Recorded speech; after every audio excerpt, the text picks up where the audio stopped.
Dairy and beef farmers in the top of the South Island have a message for authorities. It's a matter of when, not if, Mycoplasma bovis reaches their area. More than 100 farmers and industry representatives turned out in Nelson today to an MPI national roadshow on the cattle disease, and it was clear that feelings are running high as the disease edges closer.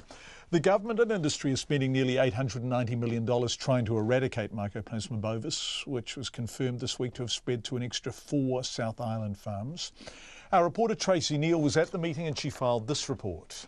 From a quiet corner of the country's dairy and beef sector, the message to authorities in Nelson today was loud and clear. Dealing with you guys is bloody hard work. Dealing with neighbours is the easy part about it. Judith Rowe and her husband Kim own one of the 3 properties in the top of the South Island, who've now been issued with a notice of direction by MPI as part of its bid to curb the spread of Mycoplasma bovis. The farms in Nelson, Tasman and Marlborough are being tested and monitored closely. Tākaka farmer Steve Wood says even though there are no confirmed cases in the area, everyone is worried. But it will get here. New Zealand's a small place. Stock gets moved around. So what are you doing to prepare for that then? I come into meetings to learn about it.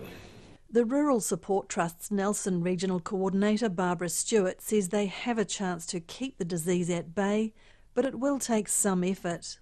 There are some incidents of precautionary control happening in the region, and we're fortunate that lightly affected at this point in time, but as a farming community we need to work together to get through this with the least impact.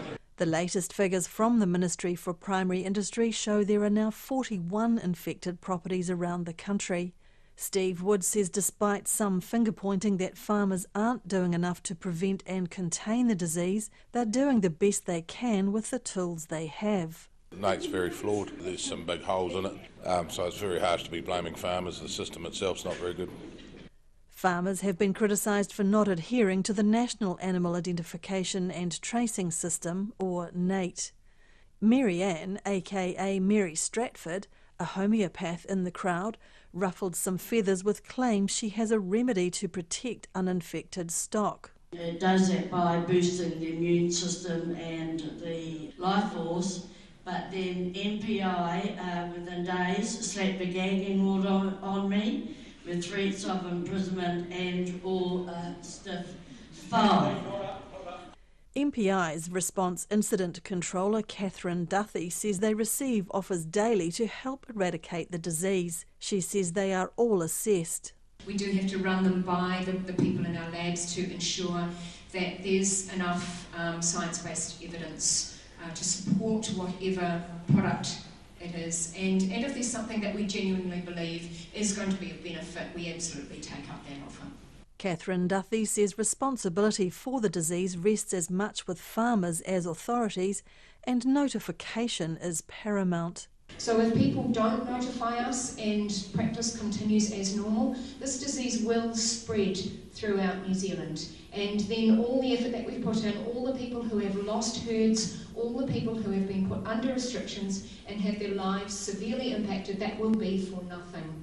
Farmer Judith Rowe, meanwhile, says while they have tried to do everything to the letter, the information from authorities has been very confusing.